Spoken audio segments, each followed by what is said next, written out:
नमस्कार दोस्तों, बहुत बहुत स्वागत है आपका हमारे चैनल पॉलिटिकल इंडिया में और मैं हूं आपके साथ शिवानी मांगवानी। तो आइए नजर डालते हैं हमारी आज की इस खास वीडियो पर। 9 और 10 सितंबर कैलेंडर की वो 2 तारीखें रही जिस दिन पूरी दुनिया की आंखें हम पर यानी कि भारत पर थी।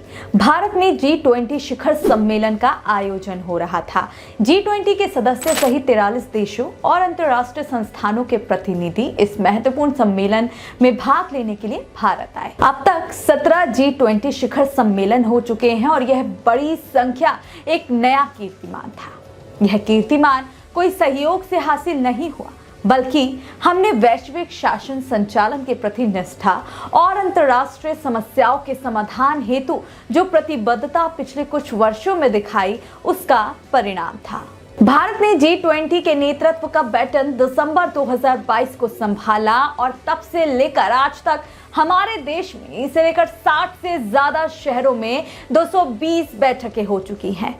जब यह शिखर सम्मेलन हो तब G20 के अन्य सदस्य देशों के सामने विषय की व्यापकता और गहराई में कोई कसर ना छूटे, इसकी पूरी तैयारी का परिणाम है ये अद्भुत आयोजन।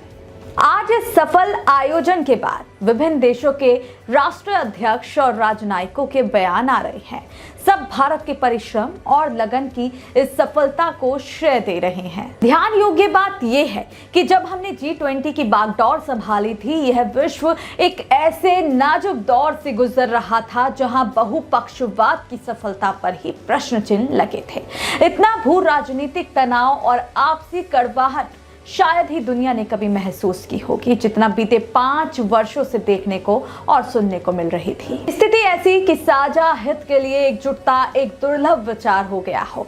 प्रधानमंत्री मोदी ने तो मार्च में G20 के विदेश मंत्रियों की बैठक में स्पष्ट रूप से कहा भी था कि शांति व्यवस्था के लिए वैश्विक शासन का प्रयास विफल हो चुका है। लेकिन जिस तरह से भारत ने सम्मेलन का सफलतापूर्वक निष्पादन किया, वो अब बहुपक्षवाद को यानी कि सभी राष्ट्रों के हितों को साधने के प्रति प्रतिबद्धता को नए सिरे से बहाल कर G20 का विस्तार कर 55 देशों वाले अफ्रीकी संघ को स्थायी सदस्यता दिलाकर भारत ने एक साथ कई शह को मात दिया है।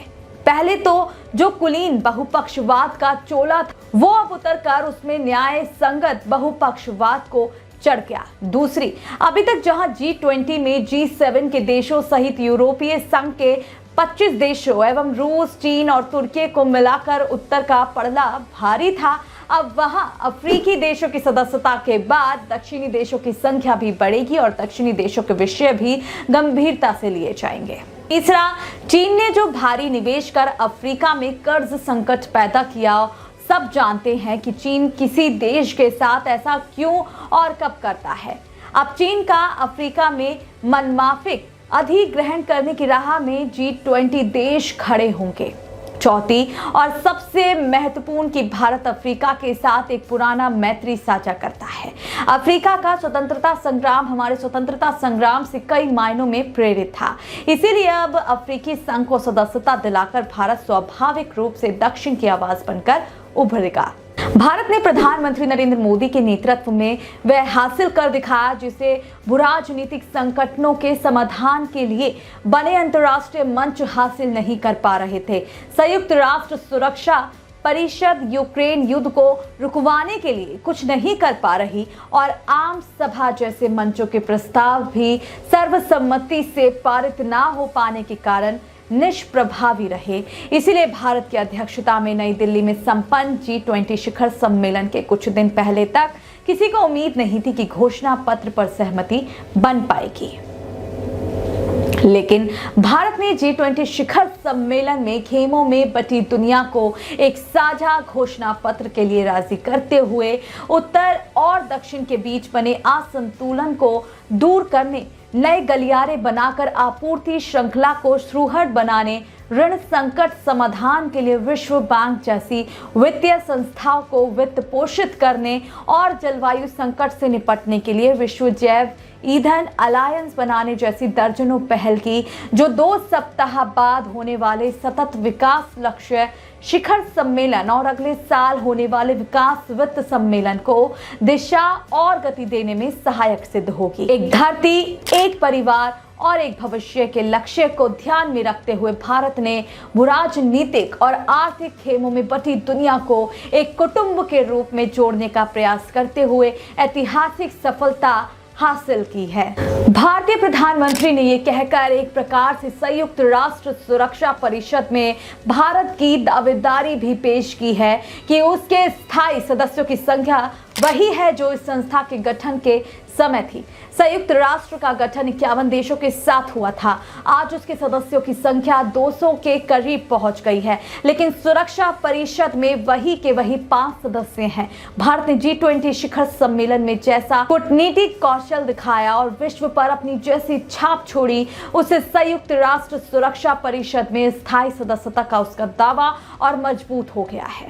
इस दावे की मजबूती का एक आधार ये भी है कि भारत ने यह प्रदर्शित किया है कि वह वसुदेव कुटुंबकम की अपनी अवधारणा के तहत वास्तव में विश्व कल्याण के लिए प्रतिबद्ध है। चूंकि भारत ने विषम परिस्थितियों में G20 के सदस्य देशों के बीच सहमति कायम करने का कठिन माना जाने वाला काम कर दिखाया, इसलिए विश्व में उसकी प्रतिष्ठा भी बढ़ी और दुनिया को यह संदेश भी गया कि विभिन्न अंतर्राष्ट्रीय मामलों में उसका सहयोग लेना आवश्यक हो गया है। भारतीय प्रधानमंत्री ने G20 शिखर सम्मेलन के सफल और सराहनीय आयोजन के समापन के पहले यह जो प्रस्ताव रखा कि नवंबर के अंत में इस संगठन की एक वर्चुअल बैठक बुलाई जाए, उससे यही स्पष्ट होता है कि वह नई दिल्ली घोषणा पत्र को जमीन पर उतारने के लिए संकल्पबद्ध है। उन्होंने इसे यह कहकर स्पष्ट भी किया कि ऐसी स्थिति बैठक में उन विषयों की समीक्षा होनी चाहिए जिन पर शिखर सम्मेलन में सहमति बनी।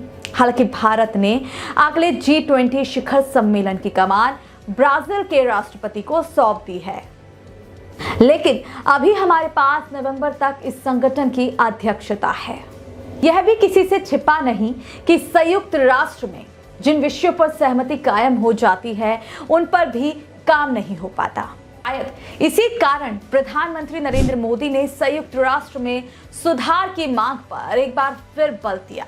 उन्होंने ये कहने में संकोच नहीं किया कि जो निकाय समय के साथ नहीं बदलते वे अपनी प्रासंगिकता खो देते हैं। चीन ने ना आकर जो मैसेज दुनिया को देना चाहा, वो मैसेज अब उसकी बची इज्जत को भी धो डालेगी। ऐसी छाप छोड़ी है भारत ने इस सम्मेलन में। तो आप कितना सहमत हैं हमारी आज की इस वीडियो से? कमेंट बॉक्स में अपनी राय अवश्य दें। नमस्कार।